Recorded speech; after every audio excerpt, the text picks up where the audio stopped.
We spent $599 for one cabana for 1 week. And in this video, we're going to answer the question, was it worth it?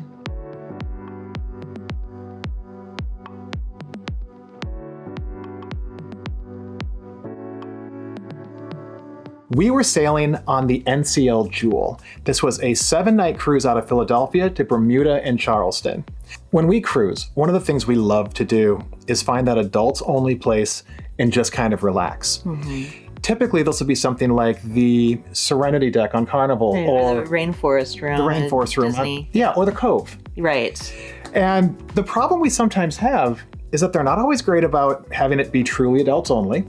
Sometimes it's not in the best area of the ship, or it might be in a covered area, and it's not really private. And when I say private, I don't mean we want to be alone. I mean, we can get there and know we're going to have somewhere to sit. We're going to have a hot tub. We'll have a spot. Yeah, a lot of times you get up there and it's just so crowded. So when we saw that there was the Vibe Beach Club on the Norwegian Jewel, this was an area where adults can pay, I think it's $2.99 just to get in. You have to key badge in, it's on the top deck, and what it does is it gives you a place that has dedicated loungers. They won't oversell it. Right. It has a hot tub, and it has servers that will get you drinks, get you... Constantly making sure that you're comfortable. They bring you fruit skewers. But one of the concerns I had was that it's an open air top deck, which means there's no shade. Yeah. And as a redhead, I burn. I burn very easily. Yeah, so it's a problem. We wanted to have some shade. And so we noticed that in the recent retrofit, they added cabanas. Yeah. And these cabanas have a retractable cover, and they have pull down sides. Anywhere you're getting hit with sun, you can block it off. And so this to us was worth the additional expense. Right. So we reserved cabana number 3. We didn't know it would be number 3, but it happened to be. And this meant that from 4 p.m., the day of embarkation, we were able to access this cabana.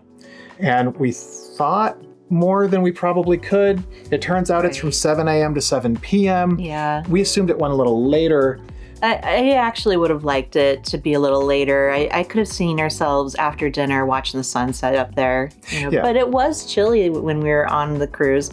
Won't be for everybody, but maybe, it worked out the way it was. Yeah, it would be pretty disappointing in July. Yes. When it's warm and the sun is setting at 10 p.m. You can get in the hot tub until 10. You can.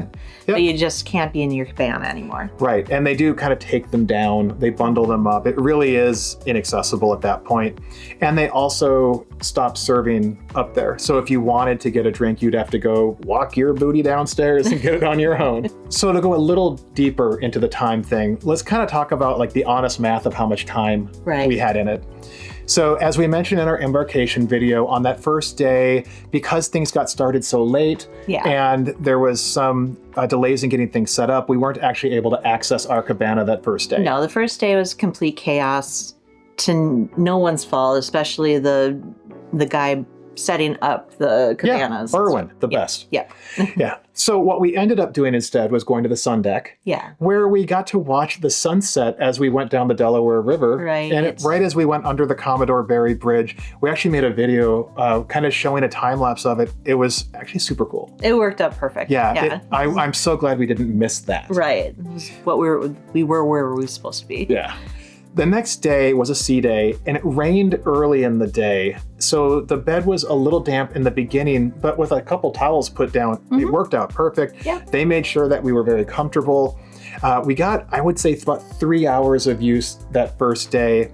We could have done a little bit more, but we had some group activities to do, and we didn't want to miss those because this was a group cruise. Right. And if you want to know more about what it was like to be on a group cruise, you can check this video out where we kind of break it down. Day 3 was Bermuda. Yes. Didn't use it at all. Nope. We were off the boat and on the island. Yeah, we had excursions that ran well into the evening. We watched the sunset on a rum swizzle cruise. We talk about it in this video. We're linking all kinds of videos up here. Day 4, early departure from Bermuda. And so we actually did use it quite a bit. Yeah. We were in it for, again, about 3 or so hours, really up until dinner time. Day 5, crazy seas. Yes. Yeah, we was 12-foot swells. I wanted to be in it earlier, but I was lying in our room, to be honest. Yeah, it was really rough in the morning, but we did get in the afternoon. Yep. Once everything calmed down and the sun finally came out. Yeah. Day 6 was Charleston, and we got back on the boat kind of early from Charleston. Yeah. It's a city we go to once in a while, so we just wanted to hit Fort Sumter and then come back. Because of that, we were able to get up to the hot tub for a little while before we went down for our group dinner. Right. Day 7 was another sea day. Yeah. Again. We were in it almost that entire day. Used it the whole day. Ripped through a book. Yeah. So really we're talking about probably 12 to 15 hours of time that we got up there. And when you start to break that down, you're looking at about $35 to $40 an hour. Now, we got some free food. Yeah. Free. For being up there. Fruit skewers, though. Yes. You know, you don't have a wide menu. Yes. We had access to a hot tub that was always available. Yes. And we had sun control when we needed it, and wind control. And our server. Yeah, I mean, he was very attentive. And they brought us water bottles every time we sat down. Right. Free water bottles, and they were cold. So if you think about this like access to a day spa, the math pretty much works out, because that $35 is for both of us. Right. You know, that's actually a pretty good value for what we were looking for. Right. I know some people might hear that and say, oh, that's crazy. How could you spend that much money? But it was our anniversary cruise, and it's what we wanted. And so that's what we did with our money. It's a total relaxing disconnect. Because the pool down on the main deck had like competitions going on, and, you know, all of the loud DJing and stuff. So if you really want to just read a book and relax and chill, this is the way to do it. It really is. The downside of it, though, is because we had put so much money into reserving this space, we wanted to use it as much as we could. Yeah. And that meant that we didn't do some other things. That's true. We missed some of the shows. We did. We did do specialty dining 4 times, so we didn't miss out on that, but we didn't really go to the main dining room much. We traded that time. So you really need to look at how you like to cruise. Right. If you value going to the shows, this might not be the best place to spend your money. Weather is a big factor. Weather was a big factor. We went in the spring. Even when the sun was shining, it was a little chilly and in the wind sometimes. So you know. I would not do this on an Alaskan cruise. No.